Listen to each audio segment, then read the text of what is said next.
آپ دیکھ رہے ہیں فوٹو کے اندر موٹر سائیکل پر ایک نوجوان بیٹھا ہوا ہے، لیکن یہ بیٹھا کہاں پر ہے؟ یہ نوجوان کل عید الاضحیٰ کا جو تہوار مسلمانوں نے شان و شوکت کے ساتھ منایا، کل 10 جولائی عید قرباں منائی گئی پورے ہندوستان کے اندر، یہ لڑکا بھی عیدگاہ کے باہر اپنی بائک پر بیٹھا ہوا تھا۔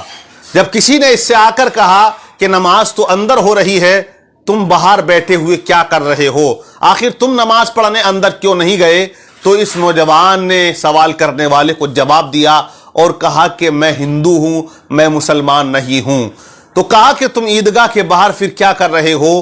تو کہا کہ میں عیدگاہ کے باہر اپنے چاچا جی کا انتظار کر رہا ہوں۔ بولے میرے پڑوس میں جو میرے چاچا مسلم رہتے ہیں، ان کے یہاں ان کا کوئی بیٹا یا کوئی ان کا وارث ایسا نہیں تھا کہ جو ان کو عیدگاہ تک لا سکے، اور وہ چلنے سے قاصر تھے، چل نہیں سکتے تھے، عیدگاہ تک وہ چل کر آ نہیں سکتے تھے، اس لیے میں نے اپنی بائک نکالی اور ان کو بیٹھایا، عیدگاہ کے دروازے پہ میں نے چھوڑ دیا، وہ اندر نماز ادا کر رہے ہیں اور میں باہر ان کا انتظار، ان کا ویٹ کر رہا ہوں۔ جب وہ نماز سے فارغ ہو جائیں گے پھر میں ان کو لے کر ان کے گھر ڈراپ کروں گا، ان کے گھر تک میں پہنچا دوں گا۔ تو اس لڑکے نے اس طرح سے بتا دیا کہ میں ہندو ہوں، مسلمان نہیں، لیکن میں یہ سوچ رہا ہوں کہ آج کے اس نفرتی دور کے اندر ایسے بھی نوجوان ہیں جو ایک دوسرے کے پرتی اتنا سمان رکھا کرتے ہیں، ایک دوسرے کے مذہب کا اتنا سمان کیا کرتے ہیں، اور ایک دوسرے سے اتنا پیار، اپنے پڑوس کا اتنا خیال کیا کرتے ہیں۔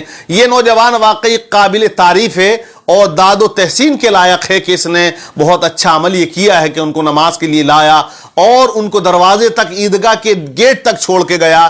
آج کے اس پرفتن ماحول میں جبکہ لوگ ہندو مسلمان کرنے میں لگے ہوئے ہیں، سوشل میڈیا پر نوجوانوں کی آپ باڑ دیکھ لیں کہ وہ کس طرح سے ایک دوسرے کے مذہب کے خلاف فبدیاں کس رہے ہیں، کومنٹس کر رہے ہیں، ایک دوسرے کے مذہب پر انگلیاں اٹھا رہے ہیں، ایک دوسرے کو برا بھلا کہہ رہے ہیں۔ لیکن یہ بھی یاد رکھیے گا کہ اس جیسے نوجوان ہی نے آج گنگا جمنا تہذیب کو بچا رکھا ہے، ایک دوسرے کے اندر محبت کو قائم کر رکھا ہے، ورنہ محبتیں ختم ہو چکی ہیں، نفرتوں کا بازار جو ہے وہ بڑھ چکا ہے اور گرم ہو چکا ہے۔ آپ دیکھیں وہ بے پڑے لوگ جنہیں ہم ان پڑھ و گوار کہا کرتے تھے، ان کے اندر واقعی محبت تھی، وہ ایک دوسرے کے پرتی سمان کرتے تھے، ایک دوسرے کا خیال بھی کیا کرتے تھے اور دکھ اور سکھ میں کام بھی آیا کرتے تھے۔ لیکن جب سے یہ گندی راجنیتی یہاں ہونے لگی اور ٹی ویوں میں ڈیبیٹ ہندو مسلمان پر ہونے لگی،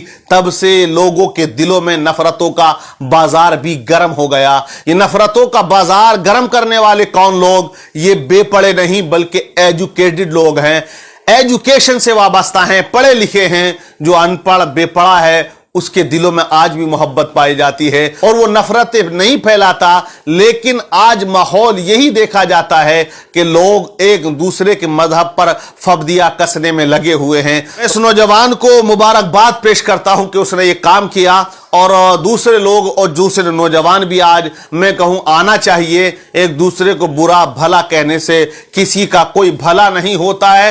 ہندو بھی یہاں رہے گا، مسلمان بھی یہاں رہے گا، سکھ بھی یہاں رہے گا، اس ملک کو چھوڑ کر کون جانے والا ہے؟ جب رہیں گے یہاں تو پھر نفرتیں کیسی، بغاوتیں کیسی، عداوتیں کیسی؟ اس سے ہونے والا کچھ نہیں ہے۔ صرف نوجوانوں کا جو مستقبل ہے، فیوچر ہے، وہ اندھکار میں جائے گا، اس کے علاوہ کچھ ہونے والا نہیں ہے۔ ہماری آنے والی نسلیں ہمیں گالیاں دے کر جائیں گی کہ وہ نفرتوں کا بازار اور نفرتوں کا بیج ایسے بو کر گئے کہ ایک دوسرے کا چہرہ لوگ دیکھنا پسند نہیں کرتے۔ بہرحال راجنیتی اپنی جگہ ہے لیکن محبتیں اپنی جگہ ہوا کرتی ہیں۔ بہرحال میں اس نوجوان کو داد و تحسین اور مبارکباد پیش کرتا ہوں کہ اس نے یہ ایک اچھا عمل کیا، اچھا کام کیا۔ ایسے ہی نوجوانوں کو کام کرتے رہنا چاہیے۔